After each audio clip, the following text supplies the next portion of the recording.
Sin embargo, en cada una de las intervenciones, bueno, fueron diferentes aspectos de la novela que desarrollé. Entonces yo he llamado a esta intervención Actos y gestos frente al paredón, sobre Soldados de Salamina de Javier Cercas. Es conocida la idea de que la guerra es un momentum de suspensión de la ética.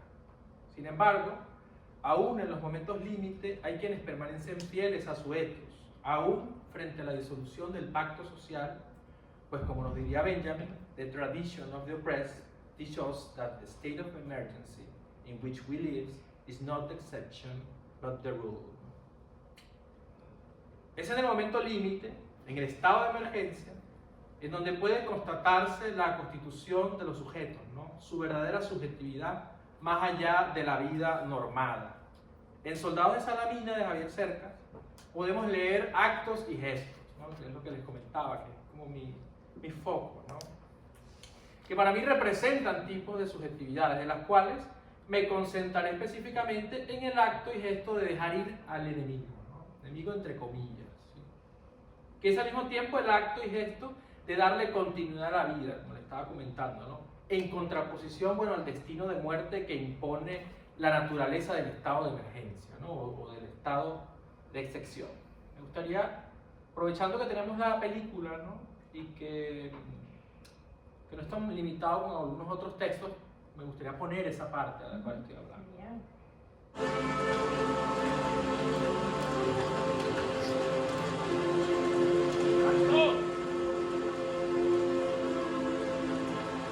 Vuelta a la izquierda.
¡Por aquí no hay nadie!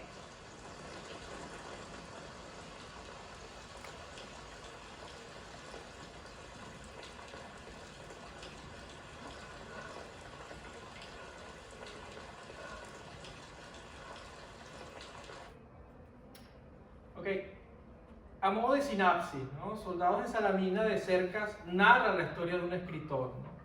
A quien yo voy a llamar el periodista novelista, que en un momento de crisis personal, de crisis creativa, encuentra una historia singular de la Guerra Civil Española, que bueno, que es la historia de Rafael Sánchez Maza, ¿no? Escritor, poeta y miembro fundador de Falange, el número 4, creo que dice, el carnet número 4, ¿no? De los primeros. Y bueno, quien tras ser, digamos, fusilado sin éxito, ¿sí? Por el bando republicano, logra escapar en medio del caos, pero es capturado nuevamente, como hemos visto en estos fragmentos de la película de Trueba, ¿no? Sánchez Maza encuentra la clemencia de un soldado republicano que decide dejarlo ir. Entonces, esta historia de supervivencia es replicada como una suerte de mito por el mismo Sánchez Mazza, como hemos visto en la lectura, ¿no? Que lo replica él, sus familiares, sus conocidos, como una especie de performance, ¿no? Entonces, es en ello que se concentra esta historia de este periodista novelista, esas pesquisas que se dedica en su historia, ¿no? Con una serie de juegos metaliterarios, ¿sí? En donde participa el testimonio, el archivo, ¿sí? Una constante tensión entre la realidad y la ficción, que es evidente, y que dan cuenta, bueno, de una preocupación por el autor de cosas muy concretas, que son la reflexión histórica, la política de la memoria y sus intervenciones literarias, ¿no? Hay una cita que me interesa, ¿no? De Cercas, dice, a propósito de la historia, dice, es equívoca y cambiante como el régimen de Franco, ¿no? Yo lo que saco de acá es que la narración, aunque no es realidad, tiene su propio régimen, ¿no? Si toda narración nos enfrenta a un tipo de régimen, es un régimen narrativo y con lo que trae, ¿no? Con ese paquete que trae el autor, ¿no? Entonces yo siento que en ese régimen es el que el autor, bueno, necesita comunicar efectivamente una historia, ¿no? Entonces, en este caso se trata de una historia que tiene como unos héroes muy delimitados, ¿no? Unos antagonistas y por supuesto sus personajes secundarios, ¿no? Entonces, pero para mí yo siento que esta historia está lejos de ser una fábula moral, ¿no? Y en ese sentido me parece fundamental indagar en torno a actos y gestos, ¿no? Que es el título que le he puesto a esta presentación, ¿no? ¿Cuáles son esos actos y esos gestos en donde podemos encontrar, ¿no? Esa continuación de la vida de cual les estaba hablando en un principio, ¿no?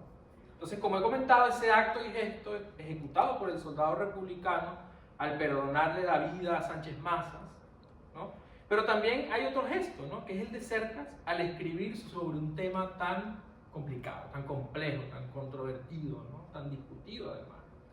Entonces, en ese sentido, ¿no? El mismo Cercas ha admitido que Soldados de Salamina, por ejemplo, él dice, no sé si es cínicamente o irónicamente, pero él dice que Soldados de Salamina en una entrevista no es sobre la guerra civil, ¿no? Él dice que es como un lugar que le permite a él seguir contando, ¿no? Es decir, es como el mismo personaje que tiene como un estado de frustración y que para poder, digamos, motorizar el proceso de escritura, pues se mete en un problema bien grande, ¿no? Que le permite una especie de procrastinación productiva que es investigar en el archivo, entrevistar, buscar testimonios, ¿no? Entonces, en ese sentido, la tarea de escribir una novela, ¿no? Así como el régimen político, son fenómenos de naturaleza cambiante, ¿no? Y equívocas, están sometidos a la arbitrariedad de lo real y a la fabricación de lo que determinamos real, ¿no? Entre comillas. De modo que también presenciamos la arbitrariedad autoral, ¿no? Que es ese otro acto y gesto, que es un gesto metaliterario, en ese caso la intervención literaria sobre la historia, sobre el testimonio, en el acto, como les comenté, de escoger ese tema tan complejo y debatido como la memoria histórica de la Guerra Civil Española, ¿no? Que aún en el presente sigue dando tanto de qué hablar, ¿no? Enos aquí, ¿sí? Otra cita que me quiero rescatar, ¿sí? Que tiene que ver con Josefina Ludmer en Aquí América Latina, una especulación, ¿no? Comento acá, el autor, a través de contar y los materiales a la mano, es decir, los del archivo, los de la técnica narrativa, ¿no? Logra tejer el entramado narrativo como una suerte de realidad ficción, como lo plantea Ludmer, ¿no? Ella plantea lo siguiente: el arte de la especulación consiste en dar una sintaxis a las ideas de otros y postular una aquí y ahora donde se usa, ¿no? Es decir, dar una sintaxis, como ordenar, ¿no? ¿Sí? Si el autor está como con su rompecabezas a partir de los testimonios y a partir, obviamente, de su propia impronta, ¿no? De sus propias intenciones. Entonces, en ese sentido, no solo cuenta la historia, sino que también nos revela una metodología de construcción, ¿no? Y pone sobre todo en tela de juicio la posibilidad de la literatura como herramienta para hacer historia, ¿no? Y más allá. Una reflexión que va más allá de buenos y malos, como a algunos nos gustaría, ¿no? Y, por supuesto, va más allá de las usuales dicotomías a las que nos enfrenta el campo político e ideológico, ¿no? Es decir, si leyéramos esto solamente desde el punto de vista político e ideológico, tendría sus límites, ¿no? Pero la posibilidad de la literatura nos ofrece un espectro mucho más amplio de interpretación, de lectura.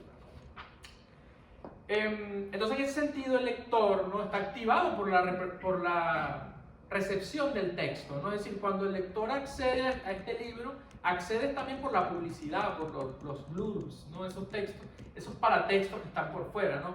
El libro más vendido sobre la guerra civil, ¿no? 1 millón de ejemplares, sucesivamente, ¿no?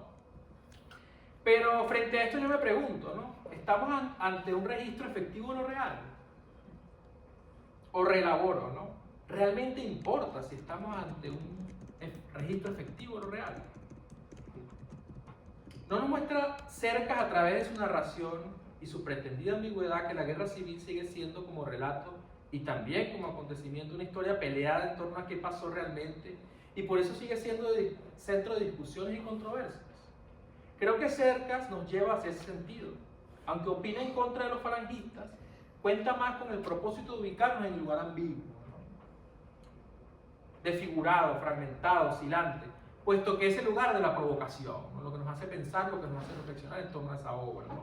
En ese sentido no encontraremos una ética fácil, sino con situaciones, actos y gestos en momentos límites que hablan más que cualquier relato histórico, como es el caso del gesto del republicano que les he comentado, ¿no?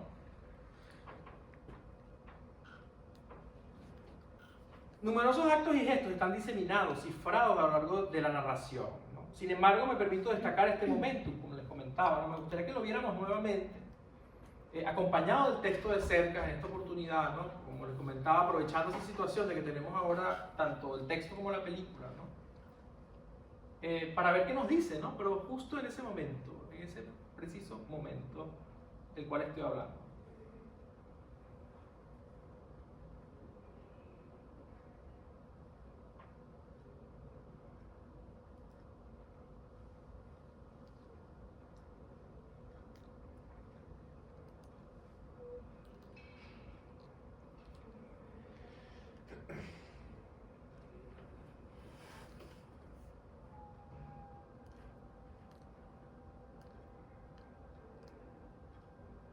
Aquí no hay nadie, ¿no? Nos narra Cercas, abro comillas, hay alguien por ahí. El soldado le está mirando, Sánchez Maza también, pero sus ojos deteriorados no entienden lo que ven. Bajo el pelo empapado y la ancha frente y las cejas pobladas de gotas, la mirada del soldado no expresa compasión ni odio, ni siquiera desdén, sino una especie de secreta o insondable alegría. Cierro comillas. Como se puede ver, es un momento límite total, repleto de dramatismo, ¿no? Está lloviendo, ¿sí? Ambos están en una carrera por la vida. Cerca nos dice que no hay una expresión de que mira a un enemigo, ¿no? Sino lo contrario. Hay que pensar que esto ocurre apenas en segundos, como hemos visto, ¿no? Sin embargo, aún en esos momentos tan fugaces, lo que va desarrollándose es pura abolición, ¿no? Más adelante continúa Cercas reflexionando sobre este momento angustiante, ¿no? Dice de nuevo, abro comillas, hay alguien por ahí cuya respuesta podría costar la vida de un hombre, dice, sus sueños, el término de un proyecto, ¿no? Dice Cercas, porque las palabras solo están hechas para decirse a sí mismas, para decir lo decible, es decir, todo excepto lo que nos gobierna, o hace vivir o concierne, o somos, o este soldado anónimo y derrotado, que ahora mira a ese hombre cuyo cuerpo casi se confunde con la tierra y el agua marrón de la olla, y que grita con fuerza al aire sin dejar de mirarlo. Aquí no hay nadie. Luego da media vuelta y se va, y se acerca, ¿no? Entonces me pregunto, ¿no? Después del silencio ante la pregunta, ¿hay alguien por allí? Nos encontramos con dos grandes actos y gestos, ¿no? El enfático, aquí no hay nadie, ¿sí? Y por supuesto al darse vuelta e irse. Tal vez el mismo acto que es narrado desdice al mismo Cercas, ¿no? Puesto que Cercas dice que las palabras en su ausencia, ¿no? Pareciera que no dijeran nada, ¿no? Pero este gesto es también un acto que ha salvado la vida de un hombre. O sea, puede parecer algo muy simple, pero ese simple gesto salva la vida de un hombre, ¿no? Entonces, me parece que el republicano dice más de lo que se cree, no es un silencio, está diciendo con ese acto de no hacer nada, ¿no? Según puede verse entonces, las palabras no solo están para decir lo decible, como dice Cercas, sino que también están para permitir la continuidad de la vida. Entonces, el gesto y acto del republicano, al dejar escapar al enemigo en contraposición a los gestos y actos de Sánchez Mazas, quien ha convertido en una grandilocuencia su recuerdo de haberse salvado, dicho por él mismo, ¿no? Como si fuese un personaje de novela. Es una especie de, como dice Agamben, un deus ex machina del canto que instrumentaliza el testimonio, ¿no? Sánchez Mazas está todo el tiempo instrumentalizando su propio testimonio como si fuese una historia sacada de sus propios libros, ¿no? Aunque hay que decir que aún así, instrumentalizado y todo, ¿no? Sánchez Mazas no solo está reproduciendo su historia de supervivencia, sino que está reproduciendo los profundos valores de la vida en la que cree el bando republicano. Tal vez Cercas, al basar la historia utilizando ese acontecimiento como punto de partida, a la vez obsesión del periodista novelista, sea un modo de mostrarnos indirectamente y evitando la fábula moral, como diciéndonos en qué lugar está la ética, ¿no? En qué bando. Por otro lado, el personaje, el novelista periodista, no se queda solo con esta información, ¿no? Se dedica a realizar entrevistas, como hemos visto tanto en el libro como en la película. Me comentaba Cecilia esta mañana que los testigos de la película son los reales, ¿no? Es decir, hay un cruce también allí entre es documental, es ficción, ¿qué es, no? Pero la actitud del personaje muestra una duda constante, ¿no? Similar al historiador ante la supuesta objetividad de la historia y los acontecimientos. Por eso que he traído esta cita aquí de Hayden White, ¿no?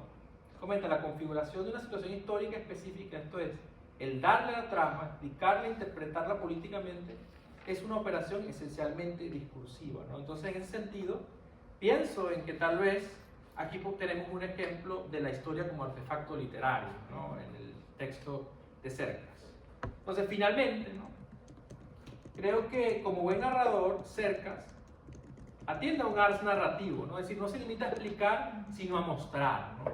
A dejarle pensar al lector en ese acto democrático que debería ser la lectura, que no es el acto puramente dictatorial de dictar lo que sucedió. Bueno, suficiente se tiene ya con la vida real, ¿no? Que es producto de una dictadura. Entonces, como he comentado, en la enajenación de contar una épica personal y su mito de origen, el fascista repite y ubica una y otra vez en su historia performance en dónde está la humanidad, ¿no? Contradictoriamente, ¿sí? Entonces, paradójicamente, el relato de los vencedores reproduce y deja colar el ethos, ¿no? El acto y el gesto ético republicano. Actos y gestos que salen de un relato y que terminan formando parte de la historia, ¿no? Pero no una historia cualquiera, sino aquella que es capaz de darle continuidad a la vida. Y eso.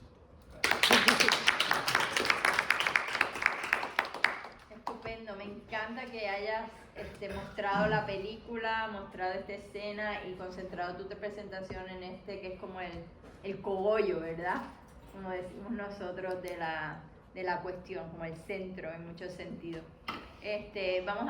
Quiero darles a todos la oportunidad de hacerte preguntas. Yo te tengo una, pero voy a esperar a que me digan los demás. A ver, ¿qué preguntas tienes?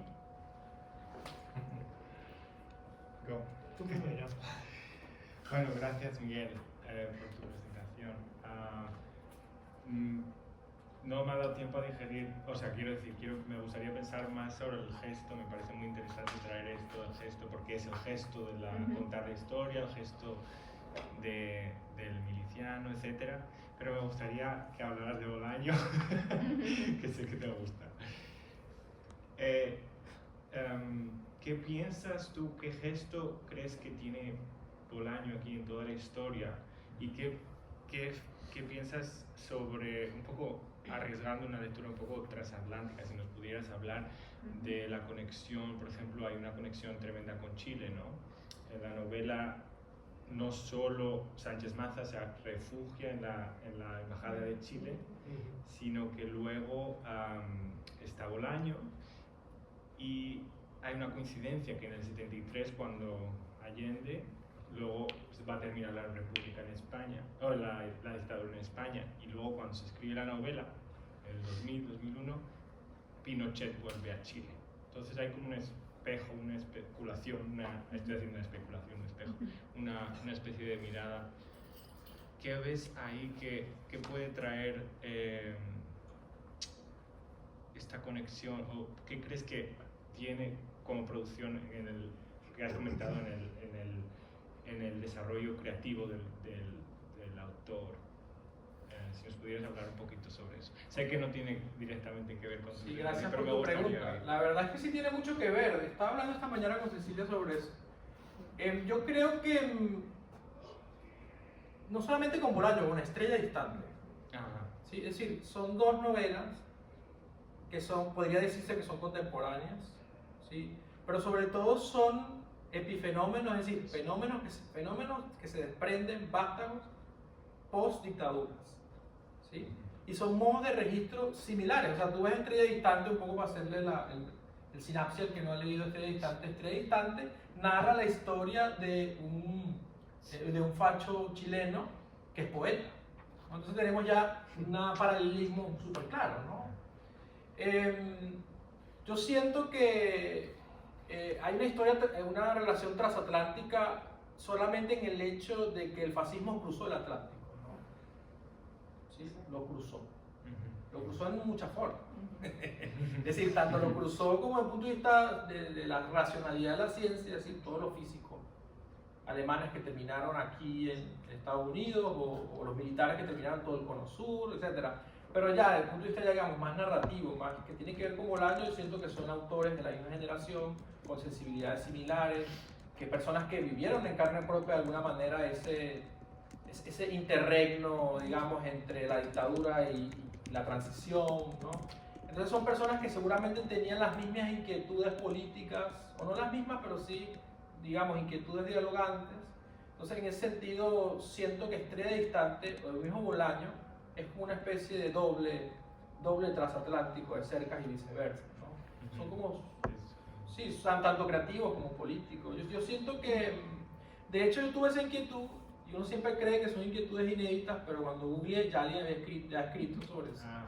Sí, la relación de Cercas, Bolaño y Estrella Distante. Todavía no lo he leído, pero pienso leerlo para precisamente escribir en función de ir hacia allá, ¿no? A hacer como... Porque ambas novelas esconden un gesto y un acto ético. Hay una parte de Estrella Distante que narra Bolaño, en donde hay un poeta chileno que es un académico que le ha ido muy bien, pero él es una de esas personas que ha sufrido el exilio, ¿no? Entonces, él estaba caminando de noche en una estación de tren en París y él ve a unos skinheads que están pateando, están matando a golpes a una mujer homeless. Entonces, este poeta que va pasando por ahí, que ve eso, él sabe que si él interviene se va a morir. Él lo sabe, pero a él no le importa y él interviene. Y Bolaño dice ahí, no, ahí se fue con el Eulipo y se fue con todo y muere ahí, ¿no? Entonces hay también como esa misma relación, ¿no? Porque al final, ¿qué es lo que ocurre en el estado de sección? Y con esa idea termino la respuesta a tu pregunta. Y es que el estado de sección somete a los individuos a momentos límites. Entonces, en los momentos límites es donde se ve cómo está constituida la subjetividad de esos individuos, ¿no? De qué lado se van a poner, ¿no? Como el capítulo de Seinfeld, le contaba a Ceci, en el capítulo de Seinfeld, en donde se está incendiando y George sale corriendo y no deja que los niños salgan, ¿no? Entonces, así habla la psicología de eso, ¿no? Hay sujetos determinados e indeterminados. Sí, hay sujetos que cuando bombardean buscan ayudar a mujeres, niños, desvalidos, ¿sí? Pero hay sujetos que cuando cae el bombardeo salen corriendo, ¿no? Es bien interesante, quiero hacer esta puntualización porque me encanta la pregunta y la respuesta, pero no sé si todo el mundo sabe quién es Roberto Bolaño, que es un escritor chileno, novelista, contemporáneo de Cercas, aunque